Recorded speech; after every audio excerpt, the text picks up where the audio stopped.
for melanated women and men like you. Today we have a story that is necessary for us to talk about. I have a very, very special guest, a rare guest, a brother who's very, very selective and incognito by the name of Great Black Shark out of ATL. Peace and Black Power be one to you. Great Black Shark, how you doing? Black first, sister, how you doing? Salute to the chat and everybody that's black and proud to be black every day. Absolutely. So we are going to talk about this story, right? About this deputy who killed himself, and he left some videos on racist policing and division in America. And so, Brother Great Black Shark, thank you for coming into the Lioness Den with us to have this conversation. I know that you are in the field of cybersecurity. You are an expert analyzer of all things anti-Black racism, but also white supremacy and white supremacy culture. You know a lot about these race soldiers. So we are going to talk about these suspected white supremacists in law enforcement. I do want to talk about this story in a way that is very, very forwarding to see what we can take away from it, like what we can learn from it as a community. The brother left some IG lives, and we're going to play some excerpts from that, and we're just going to build and have a conversation. I need everyone to make sure you come into the Lioness Den, make sure you hit the like button and the notification bell. Be sure to text the word Queens to 31996. That's Queens with an S to 31996. That way you'll be notified when we do go live on this platform. Also go over to Fly Nubian Queen's Facebook page, flynubianqueen.com on Facebook, as well as on iTunes. All right. We see a lot of people just flooded into the space just now. And as y'all are coming in, make sure you give me a B1. Give me a B1. Let us know that you are Black first. So I'm going to set some context by going ahead and reading the copyright disclaimer under Section 107 of the Copyright Act of 1976. Allowance is made for fair use for purposes such as criticism, comment, teaching, scholarship and research, news reporting. Fair use is a use permitted by copyright statute that might otherwise be infringing. Nonprofit, educational, or personal use tips the balance in favor of fair use. Okay. I'm not surprised that there's something going on with YouTube right now, but I see y'all in the space. Let me know that y'all are here. Make sure you hit the like button. Definitely share this broadcast. All right. Now, first thing I'm going to do, brother, Great Black Shark, I'm going to share my screen. I want us to take a look at, this brother who took his life after leaving, these videos about law enforcement. All right. And so this is him. This is the deputy. All right. This particular article is coming from theadvocate.com, theadvocate.com. All right. And it was published on February the 3rd at 3 p.m. And this is Deputy Clyde Kerr, Kerr. I do want to send my condolences to his family. I am not going to be up here like celebrating like, oh, this Black cop committed suicide. That's not the purpose or the point of this particular broadcast. And so I definitely needed to give that disclaimer. The other thing I will say, Brother GBS, is, and for everyone who's tuned into the Lioness Den, any instigating type comments or any comments inciting anything, or, some of these people are bots or agents or whatever, all of off-code comments will get blocked today. That's just a fact. But either way, this says, before Deputy Clyde Kerr III took his own life Monday outside of the Lafayette Parish Sheriff's Office, he left haunting final words in a series of social media videos. All right, I just shared my screen very briefly so you can see what he looks like. But it says that Kerr, a father and military veteran, was 43 years old. In Kerr's videos, he talked directly to the camera and a range of issues from police brutality against Black people and mental health needs in policing to division in society and children's exposure to murder, violence, and other negative or traumatic influences. He also describes his struggle to reconcile his identity as a Black man with his profession while hinting at his impending suicide. Let me read that again. He also describes his struggle to reconcile his identity as a Black man with his profession while hinting at his impending suicide.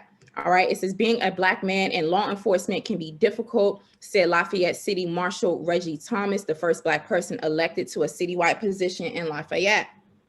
Thompson said he watched some of the videos Kerr posted and could tell the man was deeply concerned about the way police work is going. One video that particularly resonated was of Kerr relating a conversation he had with his son in the aftermath of George Floyd's death at the hands of police.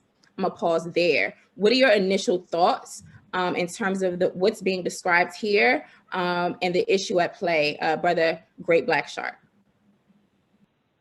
My initial thoughts on it are, and before I say that, I want to send condolences to his family. Like you said, we're not here to celebrate the loss of life of the brother, no matter like what his profession was.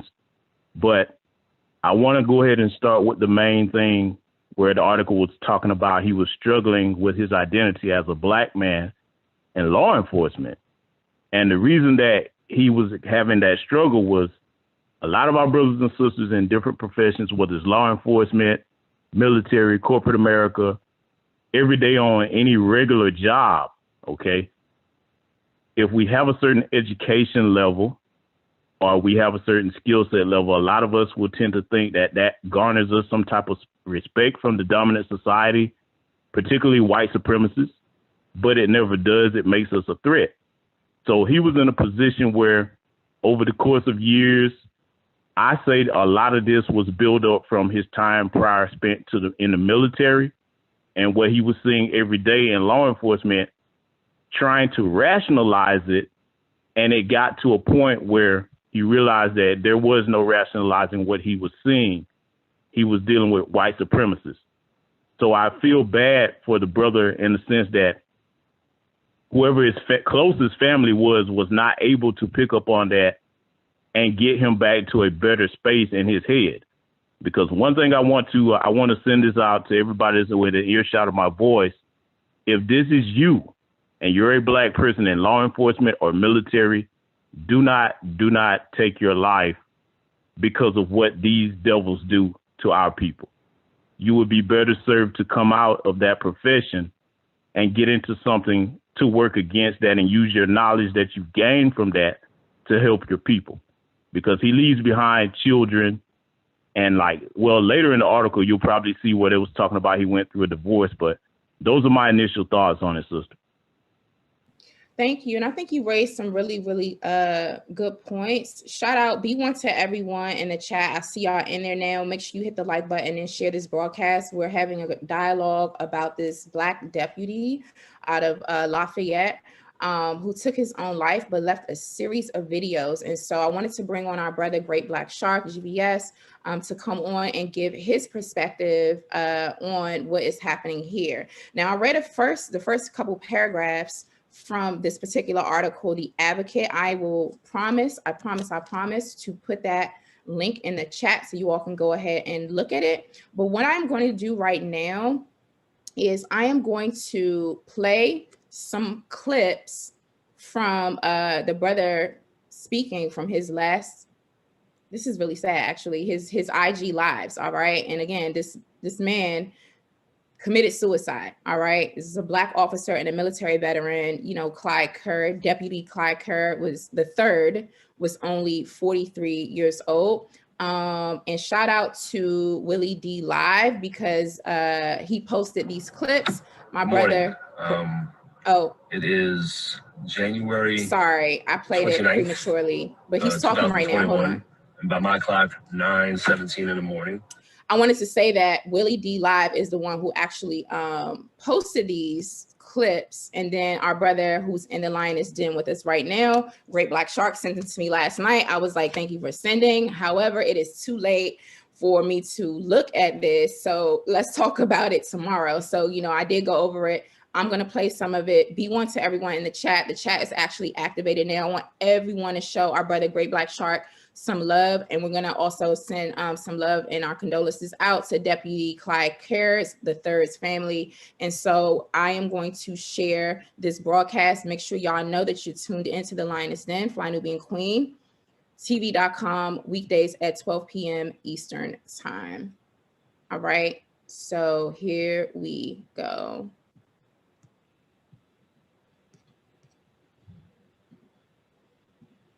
And this is my last day at work. Good morning. It is January 29th, 2021, and by my clock, 9:17 in the morning. And this is my last day at work. So working my job I love. So I just want to speak on one subject and talk on that, and then it will go from there. But I'd like to say I have the floor right now, and I would like to not be heard, but just listen. So let me pause it right quick, Brother GBS, right? The first thing I noticed when he started speaking was, one, he looked very, very pensive and very, very, there I could visibly see and like really feel as an empath, I could feel the anxiety. But then also when he gets to this part and says, I have the floor right now and I don't want to be heard, I want you to listen. Like, is that a protocol that like folks, I don't know, in law enforcement or military use before they speak or something? I don't know. That's just a question that I had. I don't know if you can answer that for me. Oh, yes. When you're in like a paramilitary structure or a regular military, brothers and sisters that are serious about their profession and their job, they usually go by the book, even when they're not on duty. So it doesn't surprise me that he was speaking that way, because what we're seeing here and what we're going to see in the rest of the clips that you play, this was a black person that reached their breaking point, and it was like they had faith in the way things were supposed to be. They get up and go to work every day and try to do their job to the best of their ability.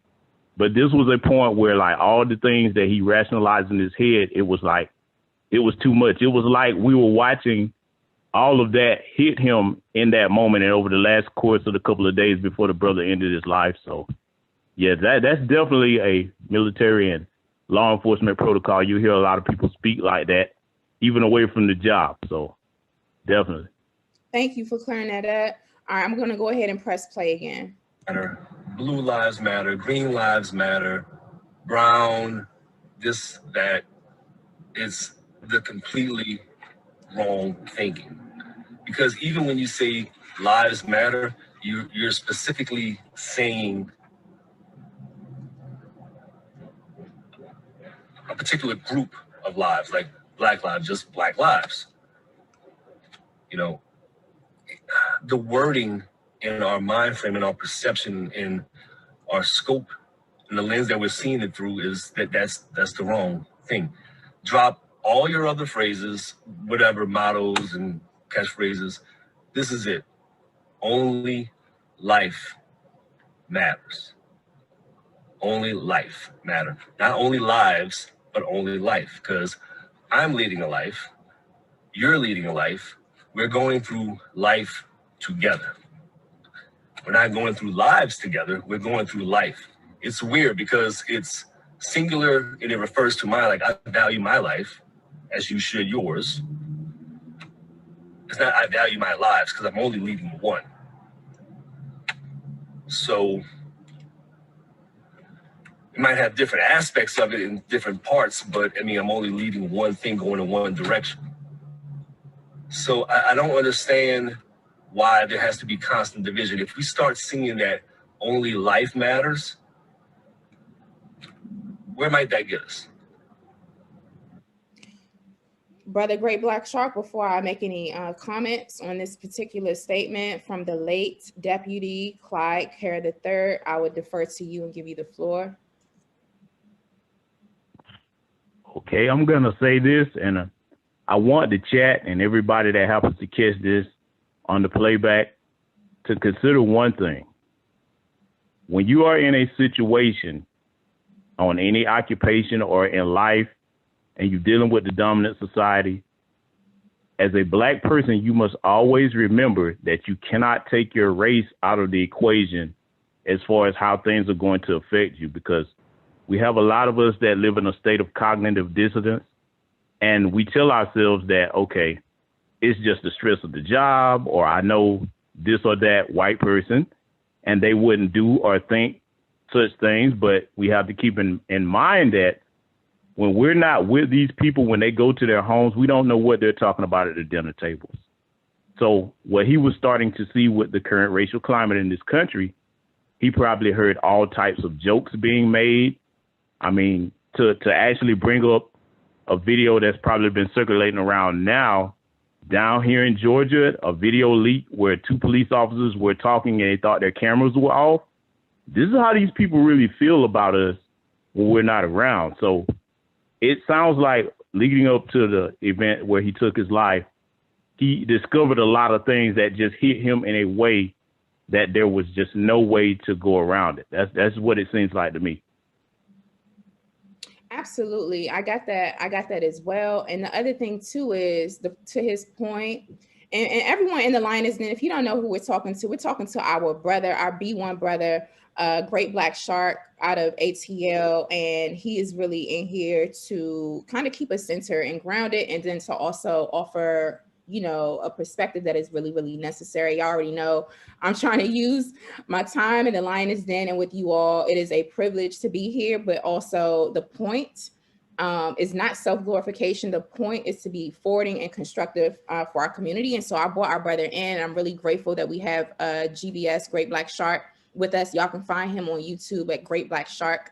But either way, when the late Deputy Clyde Kerr III makes the statement that we just heard, brother, that it's not blue lives or green lives or black lives that matter, it's life that matters. And we're all going through life together, that we're all going through life. But the point that he misses, in my opinion, and is really sad to listen to and to think about actually, is he forgot to acknowledge the point that we are going through life with open enemies who have a whole religion set up and have a whole bunch of rituals set up. And they have been historically and spiritually and in so many ways going through life in opposition to us for a very, very specific purpose and out of fear of genetic annihilation. Shout out to Dr. Francis Cress Welsing, the great ancestor. Happy Black History Month 2021, y'all, right? And so when he admits that point where it's like, I know he feels that there's something there, right? But can't really name it. But we have to name and we have to acknowledge, we got to teach our babies to be able to identify the fact that, like, yeah, like no human being or people or person or group of people should be exalted over the other. And while, you know, everyone is a human being, right? For the most part, people are human beings, you know, the fact of the matter is that as a Black person, and especially in this case, as a Black man, you are literally, yes, going through life and having a human experience with an open enemy who is hell-bent on annihilating you. And I wanted your comments on that, brother. You're absolutely correct about everything you just said, sister, because when you listen to the brother's words in that clip that was just played, it's like he keeps trying to detach the history of Black people in this country from himself and his position. You see, when we hear that phrase, blue lives matter, all lives matter and all of that, when it comes to you being in military uniform or law enforcement uniform, as Black people, we have another uniform before we put that one on, and that's the skin we're in. And unfortunately, white supremacists in this country, that's how they all see it. There's no exception to the rule. It doesn't matter whether you're the poorest amongst us, or it doesn't matter whether you're a multi-millionaire or a billionaire. Your skin is your uniform, and that's what you identify as to them first. So the brother was having trouble even acknowledging racism and things that I know he had to see, because for a human being to get to this point, as a Black person and take our own lives, everybody knows that's not something that we commonly do, despite all the hell we've suffered and went through in this country. You would think that we would have the highest suicide rates when it's actually people in the dominant society. And on the opposite end of the spectrum, when you look at all these demonic race soldiers that constantly kill our people and murder us unarmed, unjustly, you can do evil for so long, but then again, it starts to catch up with you, because as we saw during the January 6th insurrection, a lot of these people started taking their own lives.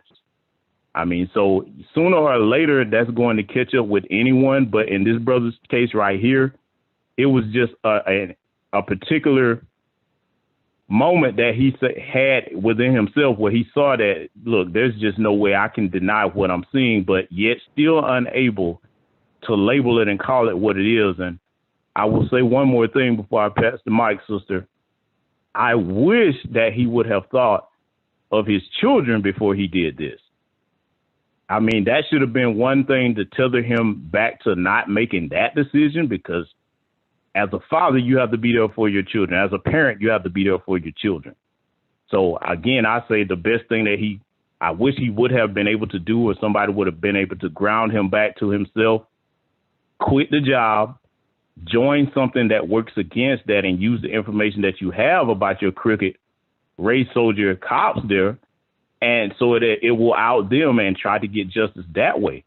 I mean, as long as we're here, our lives have purpose, and we have to use them to the best of our abilities. But when a brother or sister is so far detached from their people socially like that, because as the clips go on here, we're going to see how his mindset is more of a European way of thinking about things, you know, as you play the clips further. So those are my thoughts on that, sister. Absolutely. Thank you for that. And shout out to everyone who just tuned into the Lioness Den. Thank you so much to Philip Bruce. Thank you for your super chat and your kind and generous contribution to Fly Nubian Queen Media. I want you all to go over to flynubianpower.com. That's flynubianpower.com, and enroll in my 8-week course. It's called Unapologetic Black Power with Lioness Crowned. And we're going to be talking about all things undoing anti-Black racism that we have internalized, dismantling it when it shows up, when it's being projected onto us, understanding what white supremacy is, how it operates in all areas of people activity, how to get on code, what does it mean to get on code, what do we need to be learning about racism and white supremacy, and definitely, most importantly, how do we set our young people up for success in this conversation? Because we have to ground ourselves in a political, cultural, historical education in order to move forward. And so we will be talking about those sorts of topics, very, very specific modules. I don't know if you all know this, but I am an educator, a very seasoned educator. This is what I do. So this course is going to include a number of readings. It's going to have homework, and there will be live Q&A. So if you go over to flynubianpower.com, that's flynubianpower.com, you can definitely sign up for the course. It's for 8 weeks. And we're giving you a 7-day free trial, and you definitely get access to the first lecture as well as the first live Q&A, which will take place on Wednesday, February the 17th at 7 p.m. Eastern time. Not everything is for YouTube or the internet or social media. It's time for us to really study and codify. All right. So I'm going to go ahead and play another clip. And we are in the Lioness Den with our brother, Great Black Shark. We are really grateful to have him here. I want you all to make sure you go over to his pages on social media, Great Black Shark, especially his YouTube channel, and subscribe. Here we go. This is more from the late Deputy Clyde Kerr III, okay? Unfortunately, this brother was in law enforcement and he took his life, but before he did, he leaves some staunch warnings in these social media IGs, okay? These social media live stream posts that he put up before he committed suicide. So here we go. Where might that get us? Because what we're doing right now is, there's not even no word for it. And I'm not just even referring to that specific topic, but just across the board. I'm not talking about economics, anything else. I think if we get back to what the base of what we're supposed to get back to, and that's God, and we recognize that we have a piece of that in us, then we'll see each other in a different view. Because so GBS, I got to pause it right there. I wish our brother, and I want us to look at this not from a position of being critical or criticizing the dead or dragging the dead again. Yes, he was a deputy in law enforcement, and he was our brother. And I'm not going to, we're not going to sit here and use this time to celebrate the fact that a Black police officer committed suicide or to shame him or anything like that. But this is a learning moment.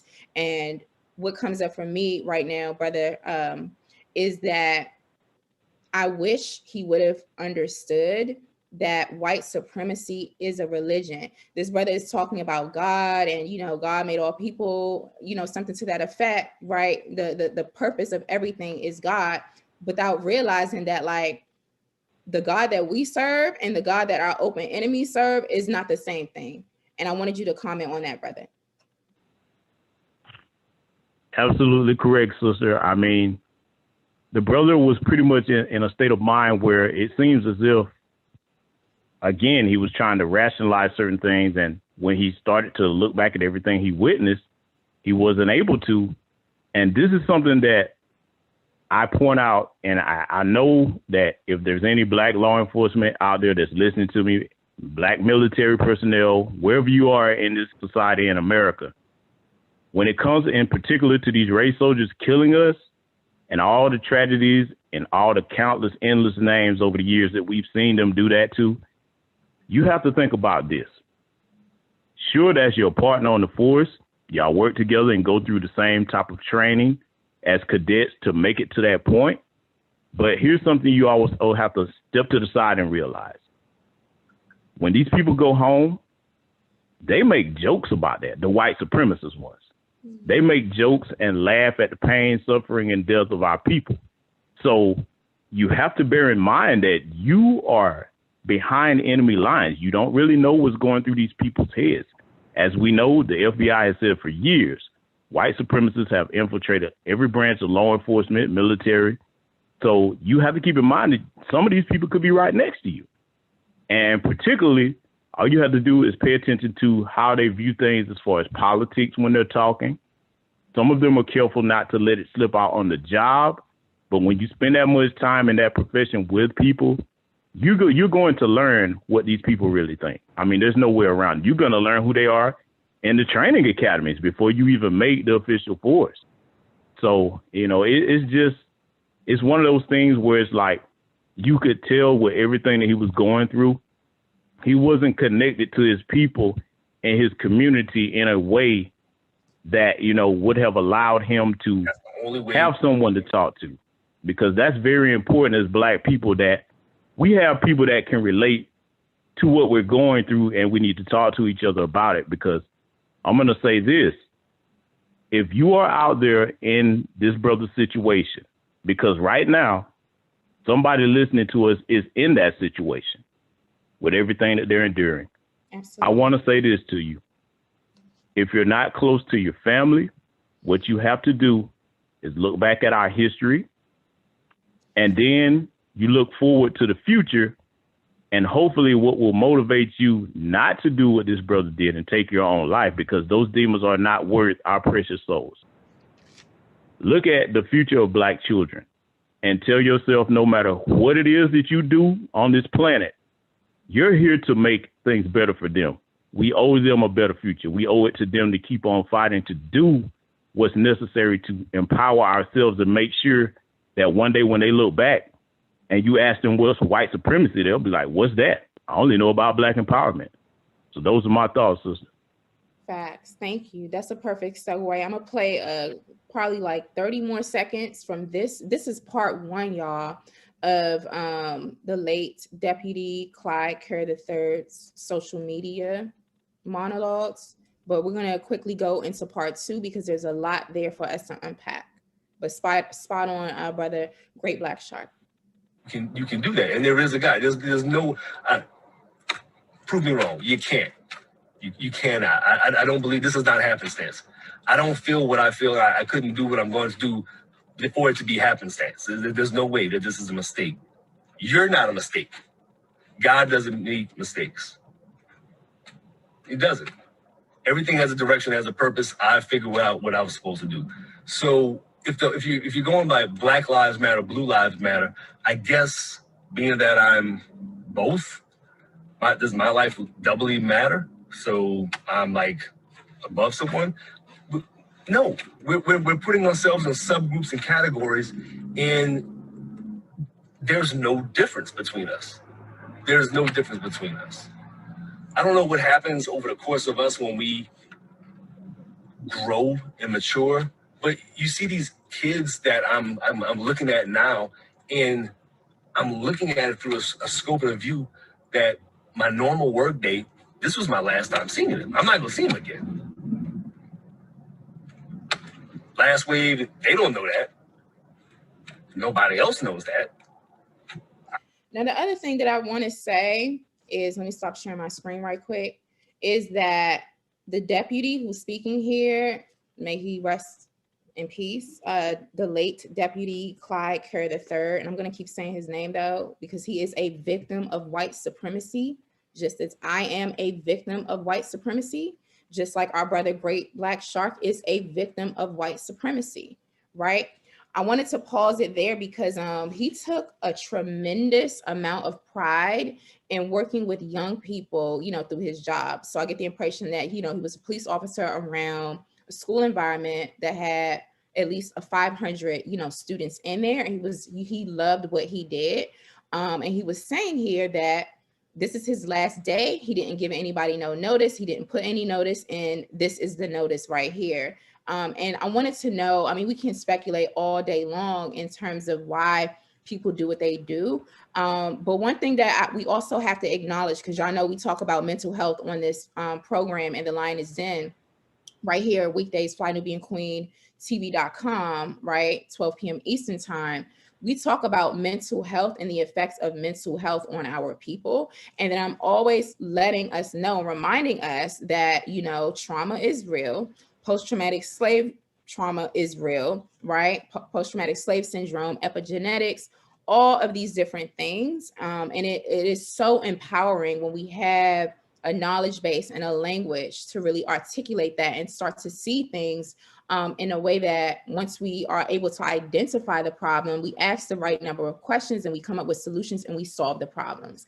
Unfortunately, you know, anti-Black racism and white supremacy, I mean, that creates a psychosis unto itself. And this is why, you know, you have people like Great Black Shark, like myself and other folks who are B1 in media or within our respective fields. Even if you're not in media, if you are, you know, whatever you do, you know, there's so many people in different walks of, you know, walks of life within our community that have really been consistent in sounding the alarm in terms of the harm and the dangers of anti-Black racism and white supremacy. And, you know, unfortunately, I just wish our brother, you know, had access to that too. Brother GBS? I'll say this one thing too, that I want every Black person in the chat to remember this, and anybody that's catching this back live on the playback. One of the biggest counters against the mentally damaging effects of white supremacy that we all suffer from, down through the years from our ancestors on up to this generation now, one of the biggest counters we have is having love for one another as Black people. That is an offset to that. Anytime we are together in fellowship and harmony and we're enjoying ourselves, that's a therapeutic thing for us. We need that as Black people. And so I stress this to anybody. When you see things like this, always keep in the back of your mind how you interact with your brothers and sisters. And as far as it depends upon you, try to be encouraging, try to be peaceful, try to be considerate, because, you know, you never know what a person is going through. Like this brother, you heard him say several times that, you know, anybody that came across him would not have known because he probably kept that bottled up until here. So we always have to remember that, view each other as, okay, we're batteries feeding off one another to empower each other. That's why it's suicidal to entertain any type of gender warring and other nonsense. As human beings, we're going to have disagreements, arguments with each other. But remember that Black skin you in, that's your uniform. And that Black person to the left, right of you, in front of you, behind you, that is your best chance for survival in this system. And even when it comes down to your mental health, because that's the thing about other groups. No other group has our history in this country. No other group. And I will say this is a book that I want everybody to read, and I'm going to caution the chat. If you ever do pick up this book, you're going to have to read it in phases. If any of you have ever heard of The Delectable Negro by Vincent Woodard, if you really want to get an understanding of the mindset of these demonic creatures that we deal with, read that book. And I caution you now, it's very graphic. It's very real history, but it's necessary to digest those things so that you never forget what you're dealing with. Because let's be honest, from this country's inception of us coming here, and some of us were already here, their mindset has not changed. Without their system of white supremacy, they know that they cannot compete with other people and they cannot coexist peacefully. As Black people, we can exist and get along peacefully with anybody. That's been proven throughout history. So regarding the mental health aspect, always keep in mind the state of mind of your brothers and sisters. And from time to time, if it's somebody that you hadn't called or checked on in a long time, give them a phone call. Ask them what's going on with them. I mean, you have to draw that out of people to make sure we're okay in this system, because we are all we got, brothers and sisters. We are all we got. So, yes, sister, I'll leave it at that. Oh, that was a powerful point. And yes, gender warring is suicide, right? Which is why I'm always going in on the feminists, right? There's no space, there's no time for any of that. We are literally being mass murdered. We are literally in a war right now. Okay.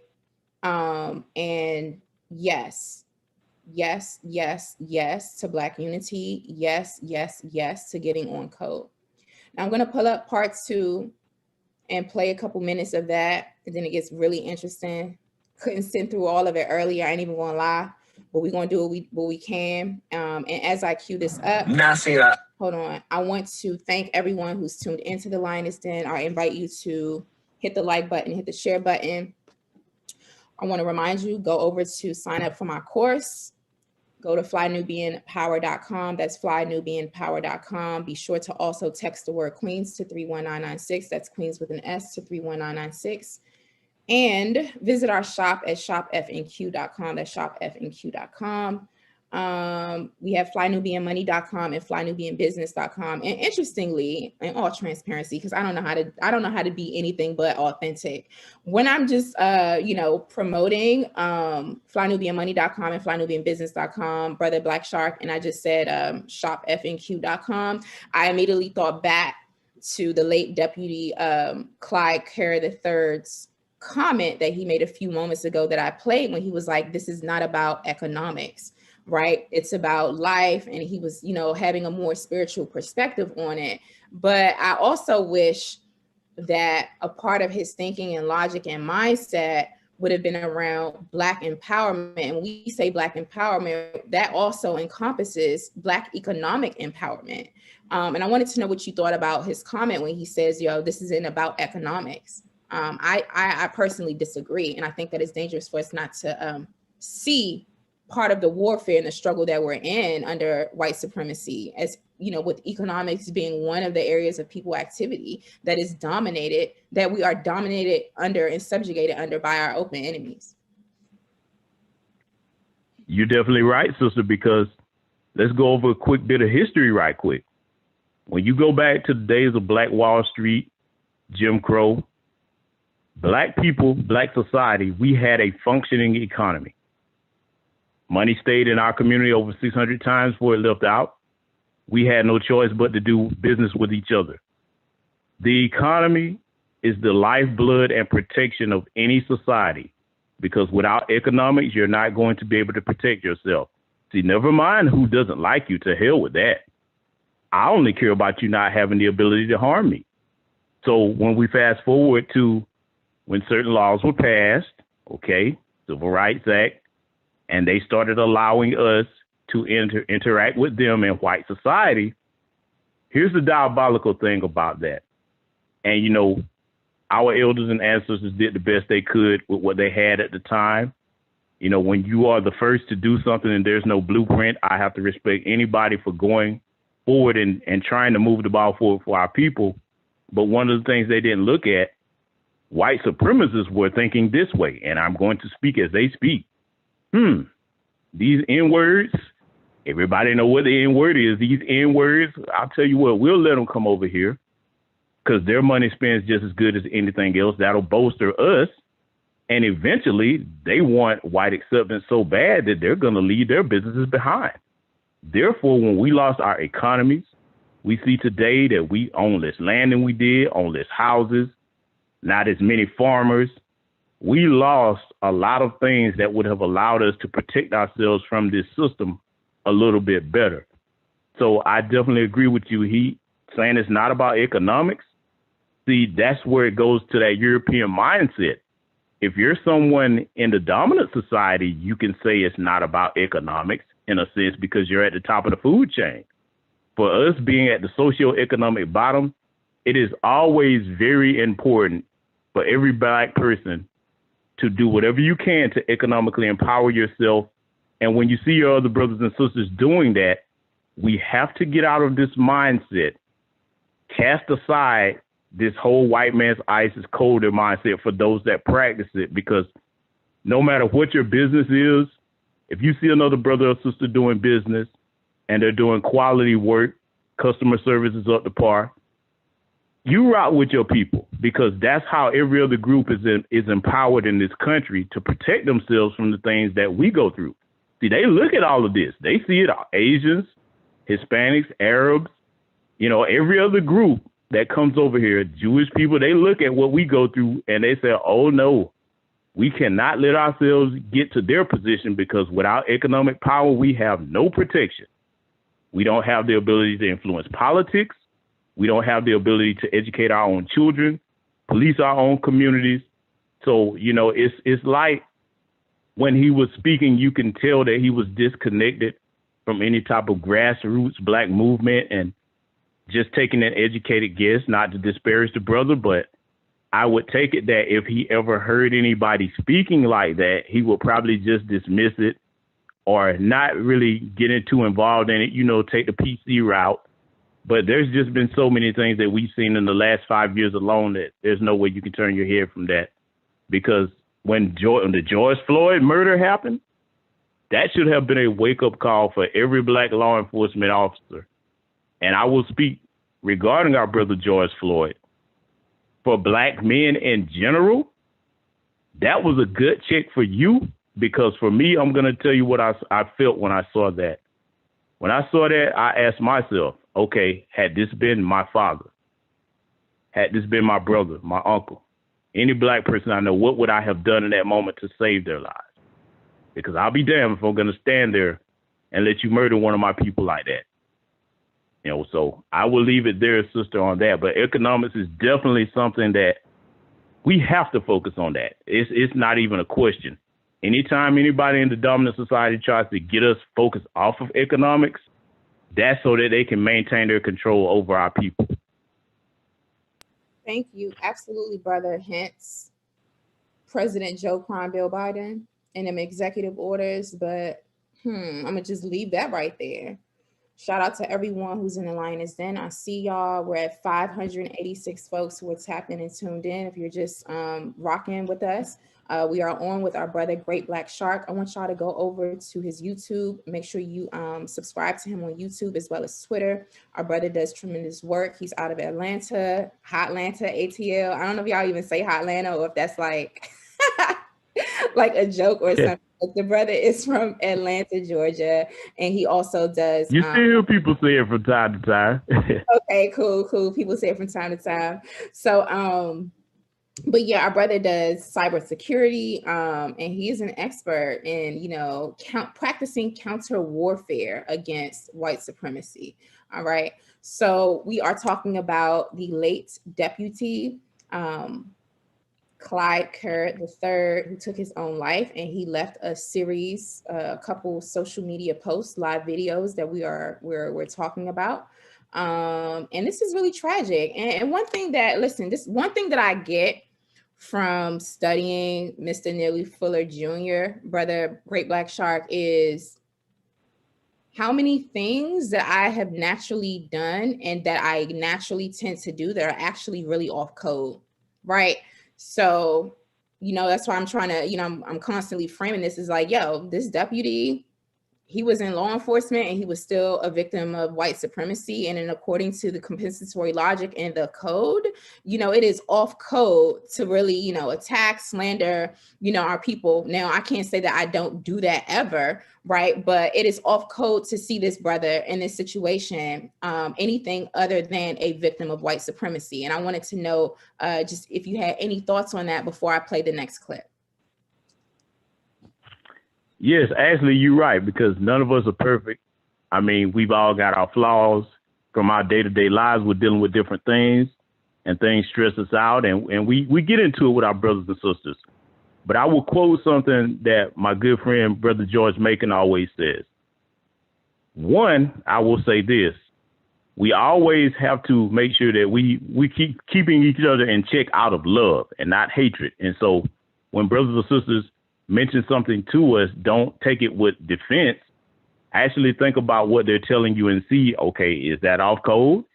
And Brother George Macon always says, when you want for your brother and your sister what you want for yourself, the love for your community, your people, your family is different. It fills you with a purpose, because if I want for you what I want for myself, I can't think of harming you in any way. The only thing I'm going to think of is how to protect you, how to empower you, because like I said, we're all we got. So that's one thing we have to keep in mind. Like, as we go through our day-to-day lives, we all say things off code at times. I mean, you know, whether we're older, whether we're younger, but we have to get back to that sense of, you remember the old saying, it takes a village to raise a child. Okay, I got one better for you. It takes a community to be an empowered nation. So that when I hear anything that comes from any of my brothers or sisters, even if we disagree in dialogue, I'm going to hear you because I have love for you. I have love for you. We're in the same boat. So whatever you're telling me, even if I don't agree right then, I'm listening because I may be able to recall it later. So I would like to encourage everybody that's in the chat, anybody that's playing this back, to consider those words I'm saying and do your best. Do your best to remember that it's up to us to keep each other on code, because everybody else that's united against us, they're on code. They're proving that. And we have old Jim Crow Joe in office. He's making sure they're empowered to do it. So I could go in on him for days, but like you said, sister, I'm going to leave Jim Crow Joe alone right now, but I got some stuff coming for him later on my channel. Yeah, we going to leave that over there. But yeah, absolutely. And thank you for that comment. Shout out to everyone who's in the line is in. We invite you to share this broadcast and hit the like button. All right, so this is part 2. I'm playing it. Far from perfect. But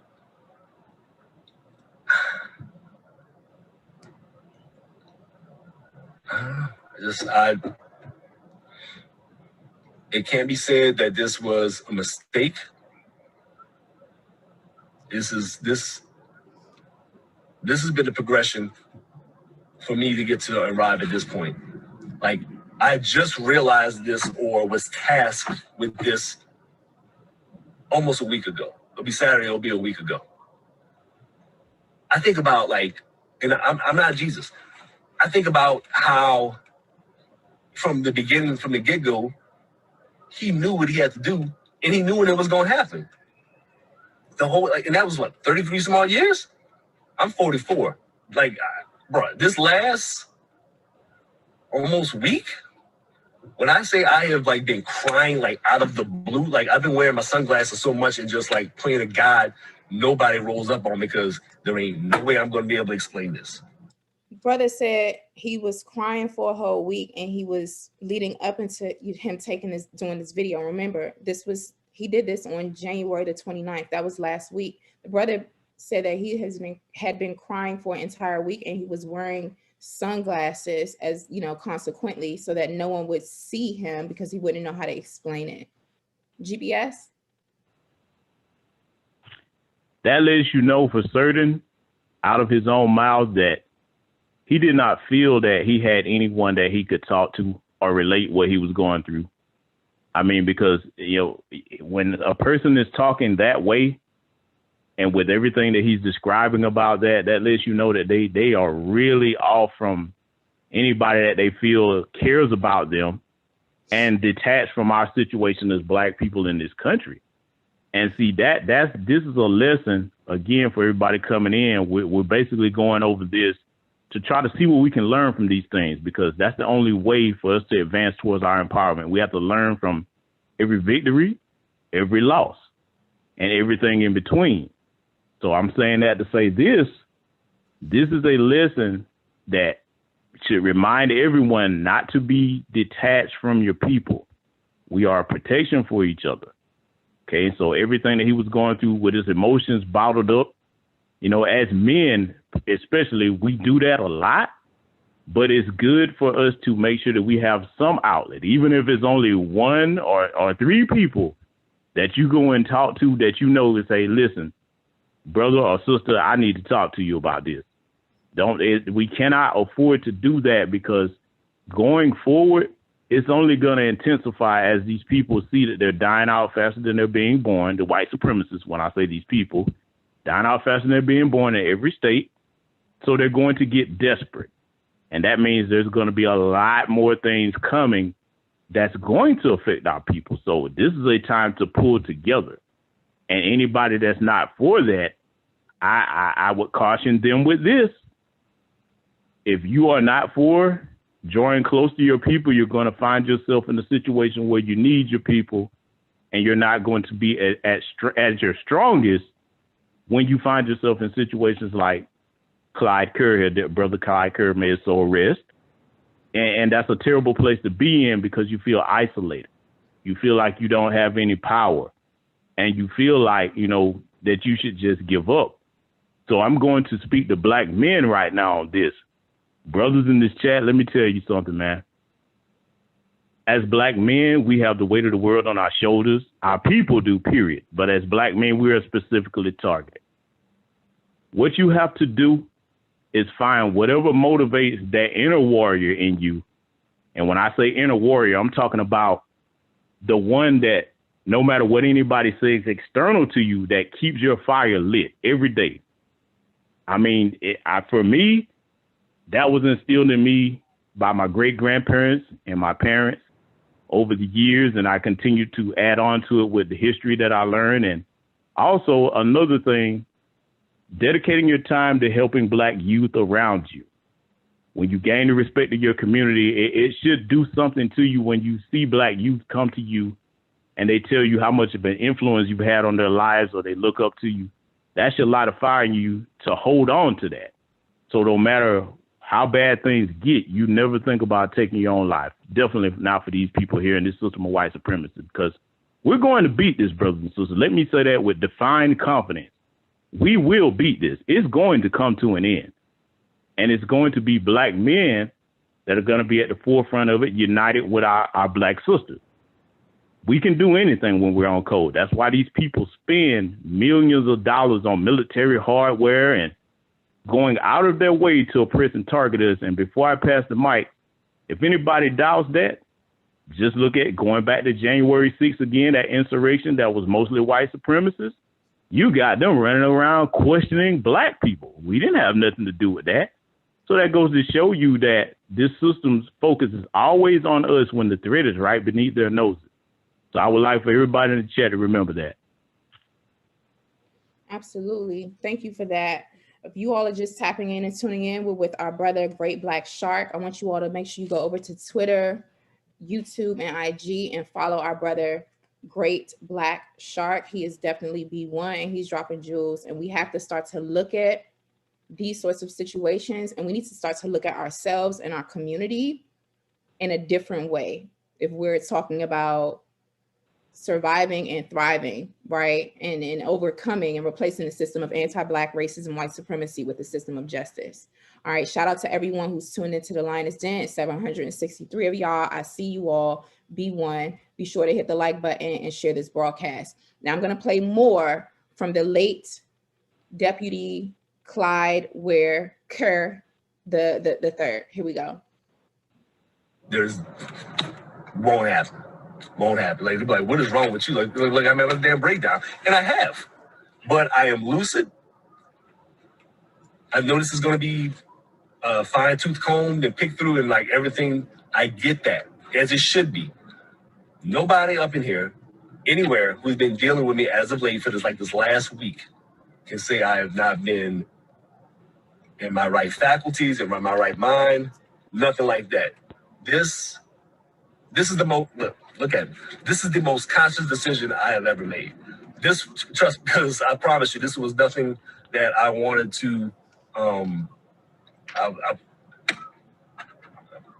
thought it was way down the line. Surprise. Okay. And I don't know. I just hope that it's worth something, and please explain it right. And no, stop before you think it's like not about to go down here. This is just my last day at work. This is why I'm talking about it. Okay. I know when it has to go down. Okay. But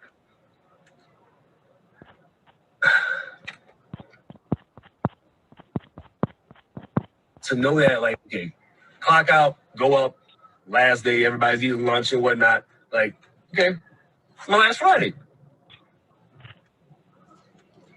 So this gives me pause, and I'm gonna play it back. It was hard for me to watch this. It still is right now. And then like knowing that he took his life, but then also being confused in terms of trying to figure out what is he saying? What is he talking about? Is he saying that this is his last day on the job as a police officer because he's quitting? Is he saying that this is his last day because he's prefacing the fact that he's about to take his own life? And so I remember, as I have been listening to this, I'm going back and forth from being, it's just really difficult for me. But GBS, I'm curious to know what you think. Is he talking about leaving his job or leaving the planet? The brother actually was talking about both. You see, if you listen to the way he's talking, a person that's speaking this way, and any mental health professional will tell you this, a person that's speaking this way about the end, they're talking about in totality. That means this is the end for my job. This is the end for my life. This is a man that was basically, his last moments on video were to let everybody know that I'm checking out. I've given up. I don't see any hope at this point. And see, for him to get to this space, this comes from being isolated away from your people. I can't stress that enough. When you're isolated away from your people, this is where that could lead you in this system of white supremacy. Because we can deny it all we want, but it's around us everywhere. And, you have some people saying that they've never really experienced racism. Technically, that's not true. They probably experienced things that they've ignored, whether it's microaggressions or the outright and overt murder of our people. So all of it takes a toll on you, even the microaggressions, because those microaggressions are designed to communicate to other white people that in public, especially, that, hey, look, see, I'm treating this N-word, I'm on code with you. We're all going to oppress them like that together. So when you are in a situation like that on a job or in any profession where you're in an isolated position where you're one of the only few black people in it, you have to make damn sure that your time away from that job is grounded to your family and your community. Absolutely. Because there's going to come a time where you may be in a situation feeling like this, brother. And see, for me, as a black man in this country, man, just speaking for myself, I look at it as like you don't have the right to take anything else from me or my people. I'm not going to remove myself from my purpose before my time is up, because I have a mother and father that care about me. I have family that cares about me. I have a community that cares about me. Those things are your anchors as black people.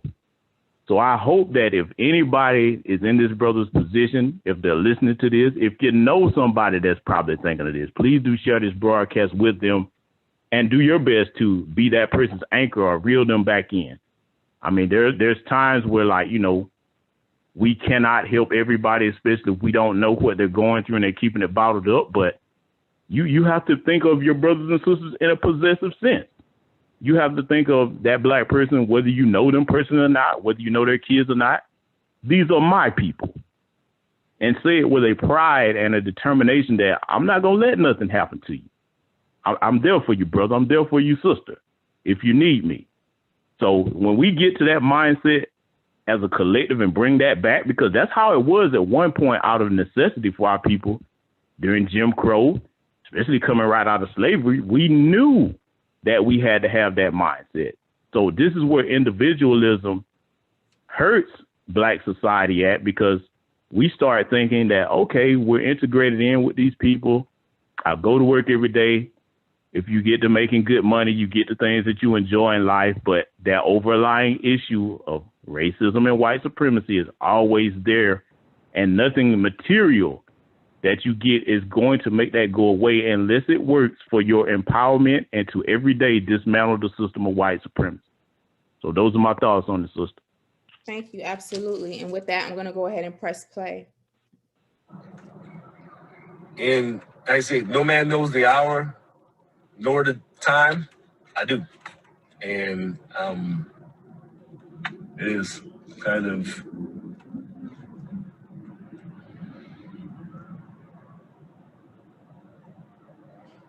so nothing else matters. Only life matters. And if you're doing the opposite of, that is on you. Let's get under one thing and let's be united under that, because that's the only thing we can get united of. There's so many splinter factions of everything. What can you possibly, it's hard to make a choice. I mean, you got more groups of things to, acronyms and whatnot than flavors of ice cream. And it's just like, how do you know what's the right thing?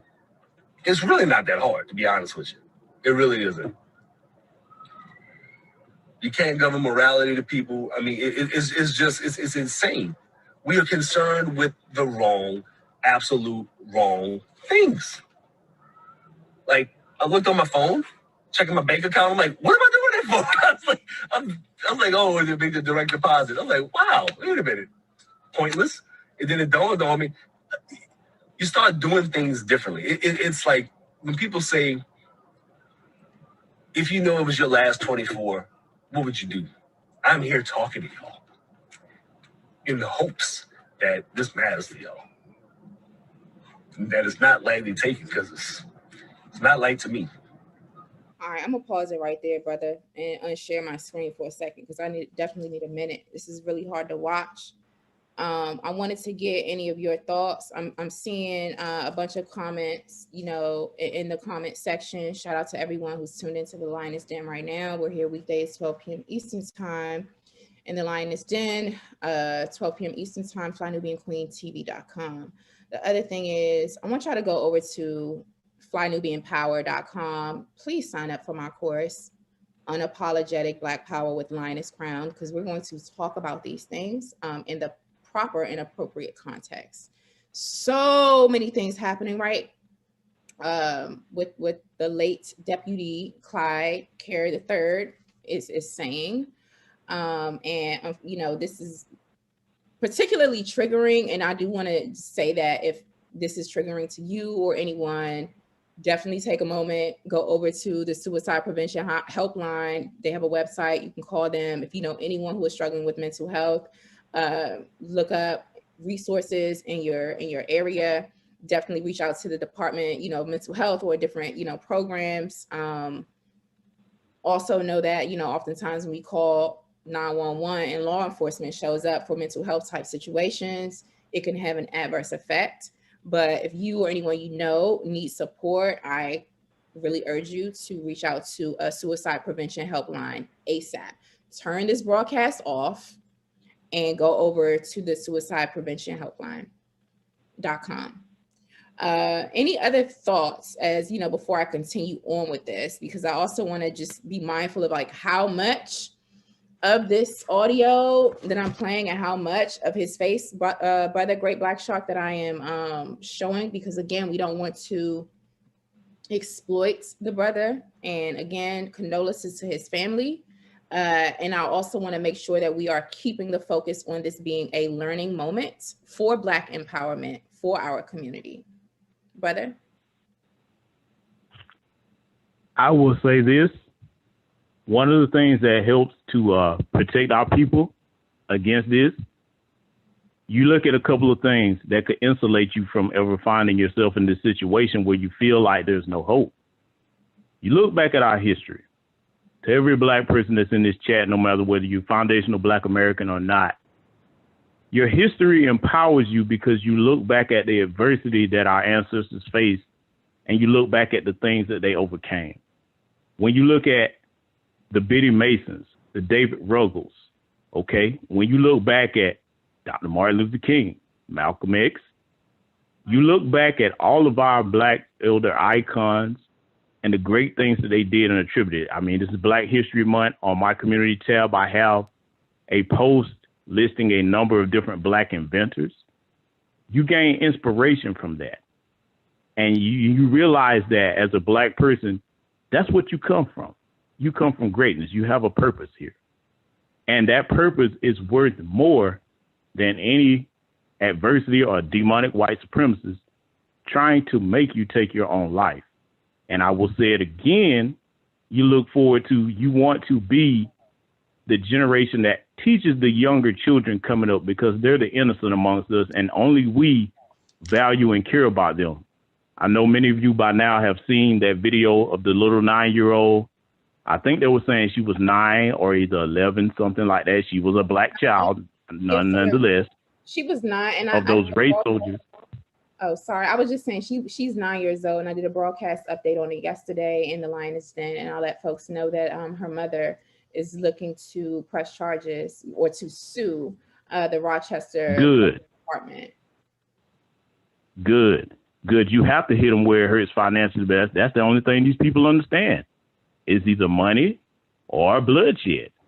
And so I say to this, you know, you have to think that you have to be there for those like that 9-year-old child that they assaulted so viciously as if she wasn't human, because everything that this brother is experiencing that led him up to do this is the defense mode I want Black people to have their mindset on.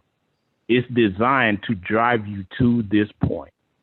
It is designed to drive you to this point so that if you have any trivial thing going on with another Black person, even if it's your family, okay, we all have family that we have to feed with a long handled spoon, but make sure that you're cognitive that this system is having an effect on all our minds. Some of us deal with it better than others.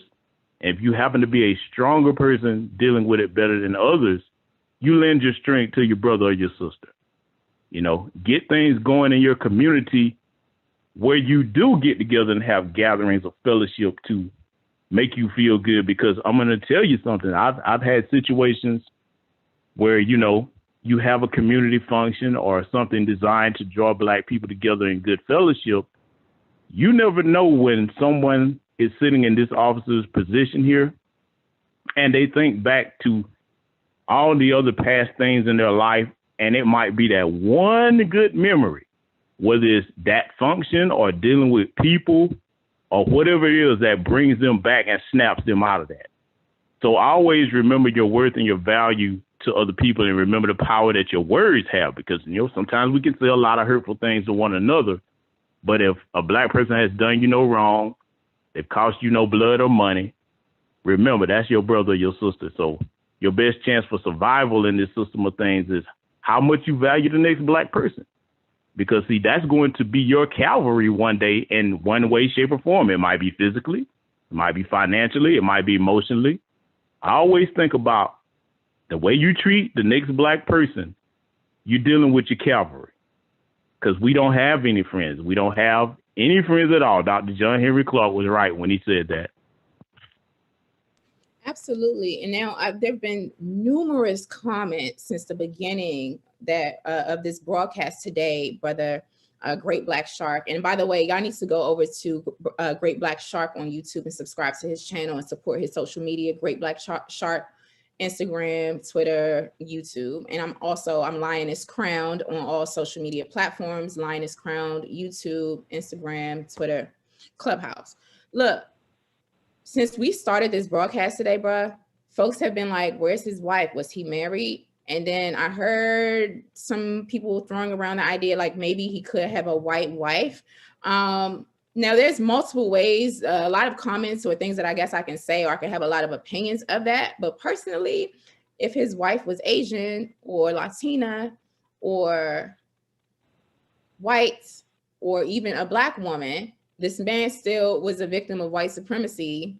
He was victimized by anti-Black racism and was traumatized by it, and he took his own life.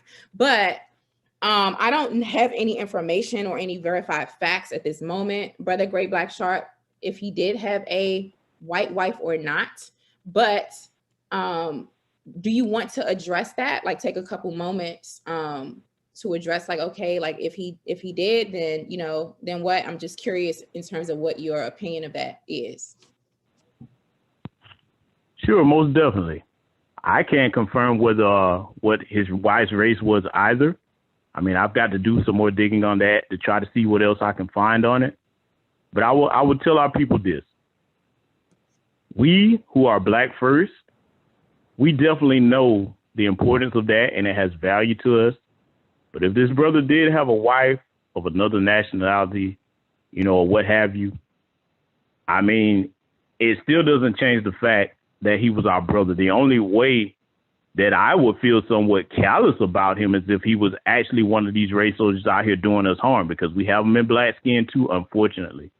But if he wasn't one of those, and it sounded like he wasn't, because he seemed to value being around children, and as we heard him speak about, sometimes we have to, you know, overlook that. And I will say this.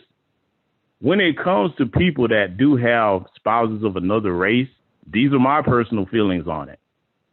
If you are Black first in your mindset, sure, you what first question you're going to ask is, okay, well, if you really love your people, why come you don't have a Black spouse? People going to make whatever decision they want to make. I don't encourage or support interracial dating, but if someone does have a different spouse, and they're active in the community, they want to help, my position is this: you can help, but you cannot lead, because it is a valid question. It is a valid question. It's like, okay, well, if you really love your people, how come you didn't end up with somebody Black? And again, we have to keep in mind that, hey, the heart wants what it wants.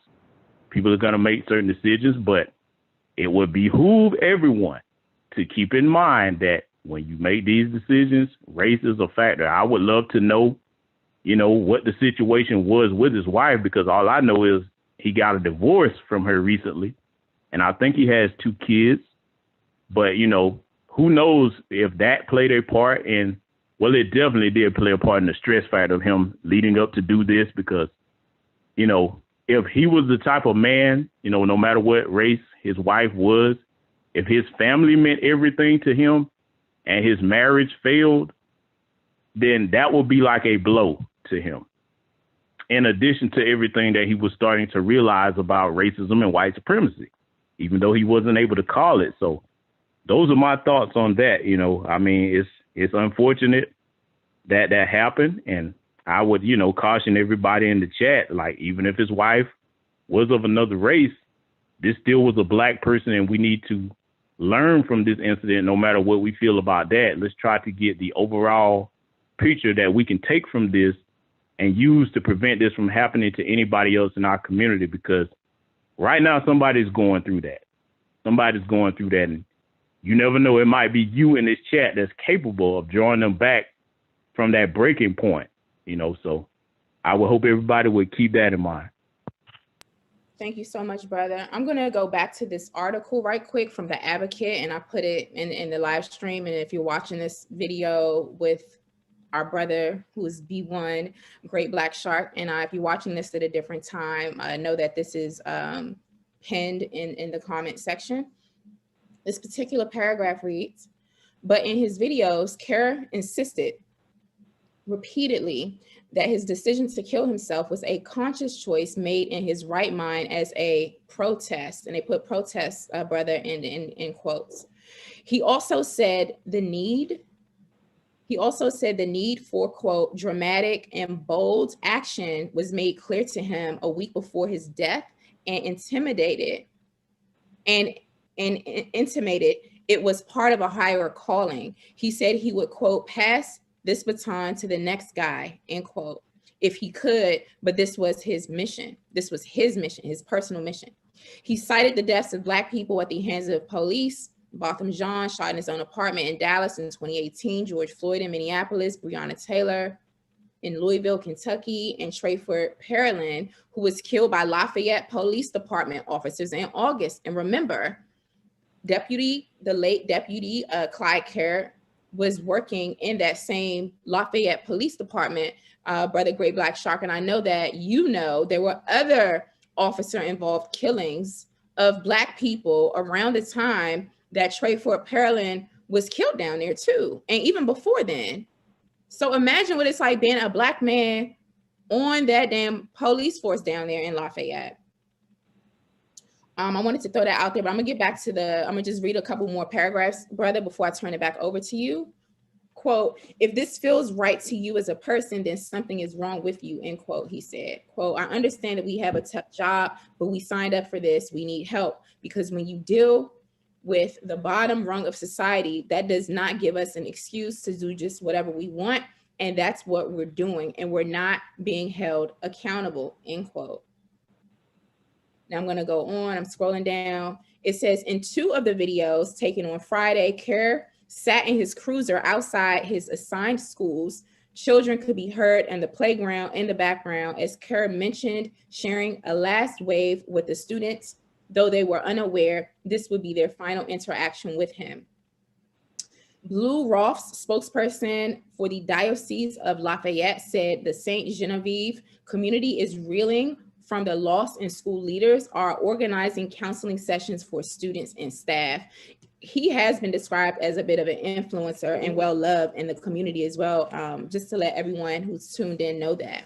All right, make sure y'all hit the like button because we want people to get this message out. Quote, the article goes back to say, quote, Deputy Clyde Kerr was well known for his big smile, frequent conversations with students and staff, and friendly fist bumps. We will continue to keep him and his family in our prayers. He will be greatly missed, St. Genevieve school leaders said in a newspaper to parents. Kerr's statements on mental health, particularly in policing, struck a chord with Thomas. Early in his 30-year career with the Lafayette Police Department, Thomas said, there was a stigma surrounding any officer who sought counseling, noting that, quote, knowing that, quote, you were looked upon as being weak, end quote. And there's nothing weak about getting counseling, y'all. Just, yeah, we need to normalize mental health support in our community, and don't let nobody tell you otherwise. The devil is a lie. Anyway, the article goes on to read, but that has changed in recent years. Quote, we realize we need to do something because nationally a lot of officers are committing suicide, end quote, he said. Today, Lafayette Police Department requires any officer who is involved in a critical incident to get counseling. He also said officers can get counseling without letting the department know. Quote, it can be anonymous, end quote, he said. The department still pays the bills, but there is no name associated with it, just so y'all know. Also, the article goes on to read, Thomas suggested law enforcement agencies may need to do more. Right, and so the article is pretty long. It goes on and on. Clyde Rudolph Kerr III was many things. The article says that if you scroll down some more, he was nicknamed Rudy. Rudy was a son of New Orleans. His dad, the famed New Orleans jazz trumpeter and educator Clyde Kerr Jr., who passed away in 2010. Both men were St. Augustine High School Purple Knights.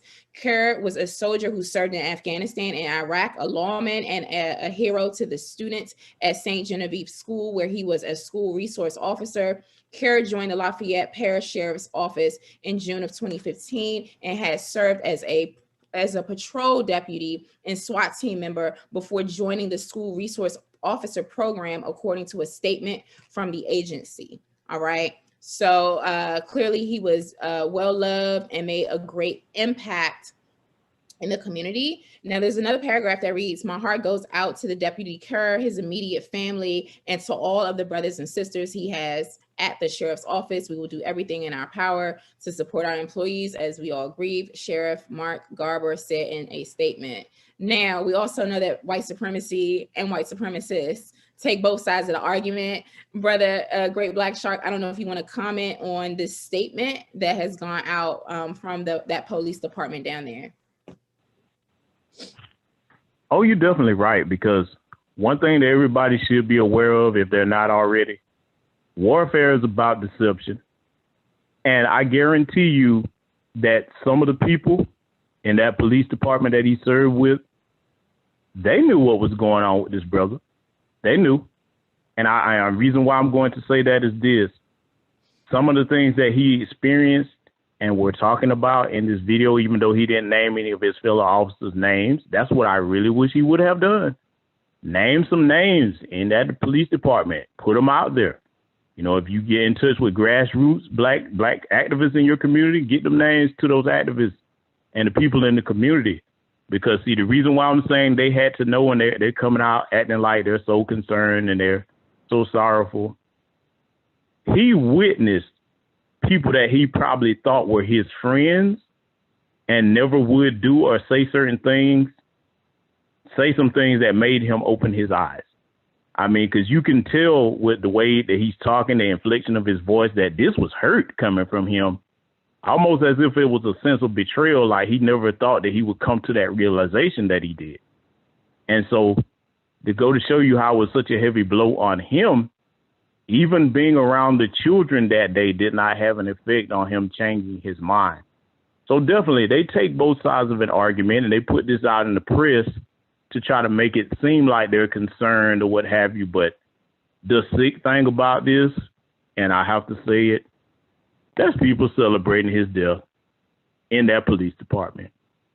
I guarantee you there are.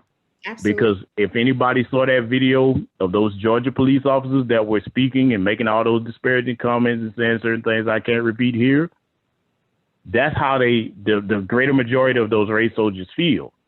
They don't care about him. They don't look at him as a brother in blue. See, when you put that blue uniform on, you still black first. Don't you ever tell yourself anything different if you're in a police department. And I will say this, for those of our brothers and sisters that are out there in the military and in law enforcement, you better have a bond like no other with your fellow black officers. Hopefully they're all on the same page. Hopefully they're not cooning. The ones that aren't cooning, y'all band together. Get the grassroots the information on what's going on the inside if you're going to do that job. Because, see, that will ease your conscience. And, see, that's what led up to him taking his life. This was this brother's conscience eating at him. Who knows how many things that he saw over the tenure of his career where he was thinking, okay, I'm going to be a bad cop if I turn these guys in or if I make a report or if I put them out there. Listen, brothers and sisters, if any of you are in law enforcement or military, if you have to do it anonymously, there's people out here in the black media that you can get the information to, and we'll take it from there. Because we need you all that are on the inside to help us out. That's how we protect each other in the community. If you're going to go into law enforcement, if you're going to go in the military, if you're in any of these jobs, corporate America, if you're in these hospitals, you need to be connected to the grassroots with your people because we work together to protect each other. So those are my thoughts on that. Yeah, it's definitely insincere. They don't care anything about this brother, man. They can't care anything about him because, see, that whole stigma thing, talking about, it makes you look weak to get counseling. Let me tell everybody something in this chat. If you feel like that's what you need to do, you do that to keep yourself healthy and keep yourself here. Self-care is imperative for black people. To hell with anybody trying to make you feel like that you weaker or you somehow don't deserve that. Nobody in this country goes through what we go through. We are victims of white supremacy, but that doesn't mean we have to accept that. We do what we can to mitigate the damage that it does to us daily. Because, there's a reason why you don't see them showing white death and white pain constantly. They know what that would do to their people. And it's going on. They're definitely dying and getting killed because, I mean, they've got a lot going on right now just with COVID. They don't show white pain and white death like that because they know it's unhealthy for the psyche of their people. So we have to keep in mind that the media inundates us with this daily. And so I always keep in mind, like the sister was saying, if you need to get counseling or whatever type of therapy you need, you do that without anybody, with any shame whatsoever. Don't let anybody shame you out of that. Do what you need to do to take care of yourself and stay here and fulfill your purpose, brothers and sisters. Thank you so much for that, Brother GBS. Thank you to Bass Raymond for your generous contribution to Fly Nubian Queen. I'm not going to read that comment, though. I'm not going to read that comment, but we do appreciate your contribution to Fly Nubian Queen. Yeah. I also put while you were speaking, people can text START, S-T-A-R-T, to 741-741, the crisis text line. I will definitely put that in the chat.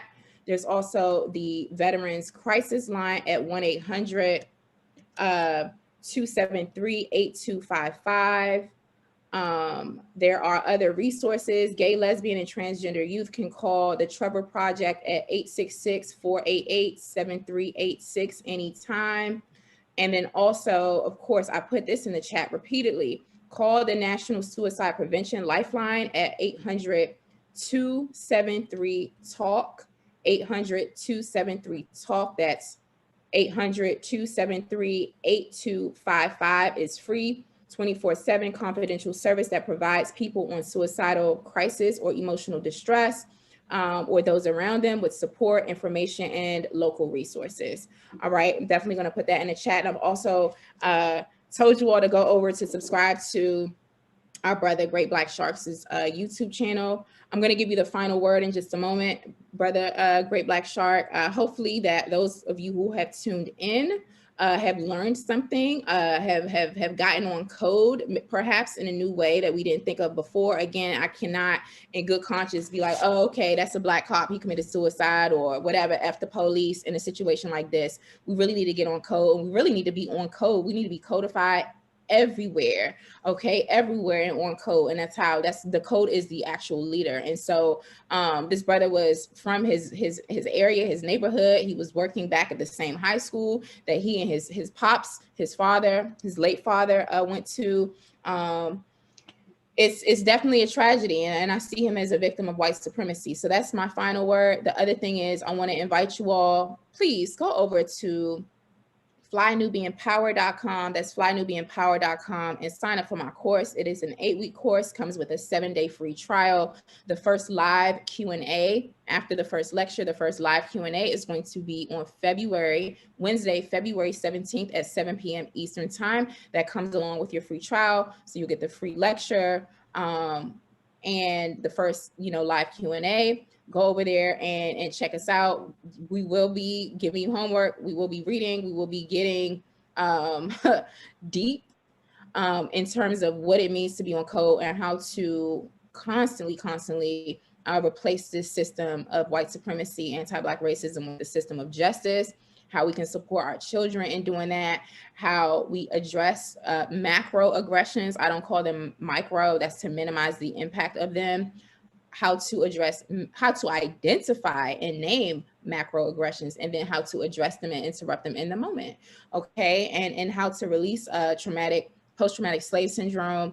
I am a scholar and a student of African-American studies. I've devoted my entire life's purpose to this mission. If you know me from when I was a kid, definitely in high school and beyond, I have been very, very consistent. I've studied at the feet of elders. I still make time. I have invested myself into doing that. The Powernomics Master Course by Dr. Claude Anderson. I've studied a considerable amount of time directly under Dr. Joy DeGruy, who wrote Post-Traumatic Slave Syndrome.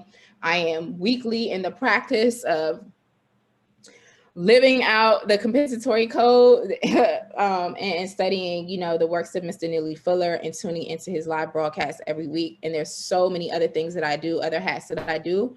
And in my heart of hearts, I'm also an educator generationally. I can show you photographs of my ancestors. And I'll do that. I'll probably do that, you know, during Black History Month this month. But to show you all that, like, this mission actually chose me. I didn't even choose it. They chose it for me before I even got here, right? And so my great-great-grandparents and grandfathers and grandmothers, and my grandfather, deans of colleges, HBCUs, teaching on plantations, teaching in Jim Crow schools, et cetera, et cetera. So I'm just carrying on the legacy. So I invite you all to go over to flynubianpower.com to sign up for our course, because we're going to be doing all things Black empowerment and doing some really constructive work, because there's so much work to do. And shout out to the moderators and for the 852 people who are still rocking with us in the chat today. And I'm going to give the final word over to our brother who has blessed our space in the Lioness Den for the first time. This is our brother, Great Black Shark, out of Atlanta, Georgia. Brother, do you have any final words today for the family, given, you know, the context and everything we talked about, as well as let folks know how to follow you? And if you have any B1 advice or things that we should be thinking about as we move forward, please let us know, and then we're going to wrap.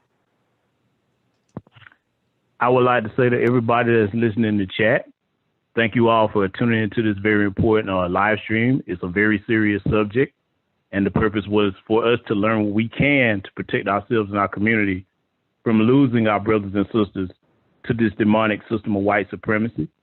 And I would also like to encourage you all to think about this. We have to change how we think about our community.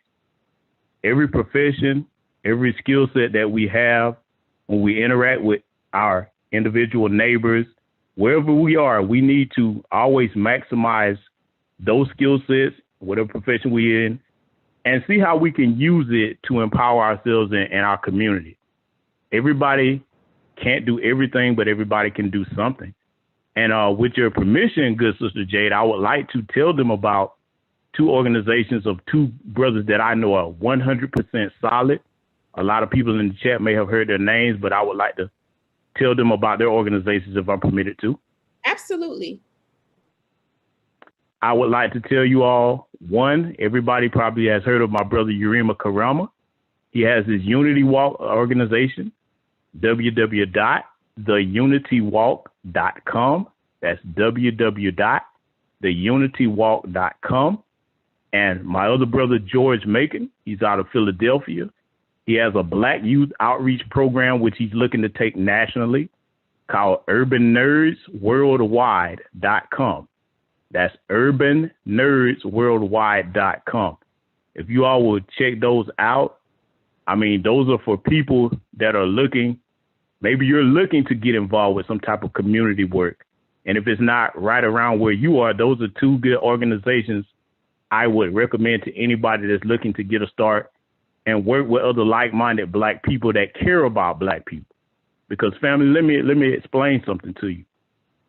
For any of us to ever get to this situation where this brother is here today, that's very tragic and unfortunate, there should be a safeguard in place before any of us reach that level. And I want to implore upon you, look around at your brothers and sisters. Own the relationships you have to those people as if this demonic system has no right to take them from you. They've already taken enough from us, brothers and sisters, and we don't need to give them anything. It's our turn to do some taking for everything that we are long overdue. So those are my closing thoughts, sister, and I want everybody to stay Black first and proud. Carry yourself so that you are an honor to the skin that you're in instead of a disgrace to it. Black first. Absolutely, brother. Thank you so much. Black First, B1, and thank you for your time, your energy, and all the good things that you do and the ways that you are contributing to our society. We really appreciate you. And shout out to Solo Dolo and for his generous contribution to Fly Nubian Queen. He says, salute Jade and Great Black Shark B1. All right. I want to thank y'all for tuning into the Lioness Den. We will have our brother back. Please give him a digital digital round of applause. Give him some fire emoji. Give him some shark emojis. How about that? Give Great Black Shark some shark emojis. Go over to his YouTube, Instagram, and Twitter. Great Black Shark. Great Black Shark. Definitely go over there, and we will have him back in the Lioness Den. I've also invited you all to please go over to flynubianpower.com, sign up for our course, Unapologetic Black Power with Lioness Crowned. You definitely don't want to miss it. All right. Be one to the family. This broadcast is ending, but so is global racism and white supremacy. We will trample this beast through fortitude, preparedness, and collectivism. And always remember that they stole us, they sold us, so they owe us. Rest in power, rest in peace, and our condolences to the family of the late Deputy Clyde Rudy Ware Kerr III.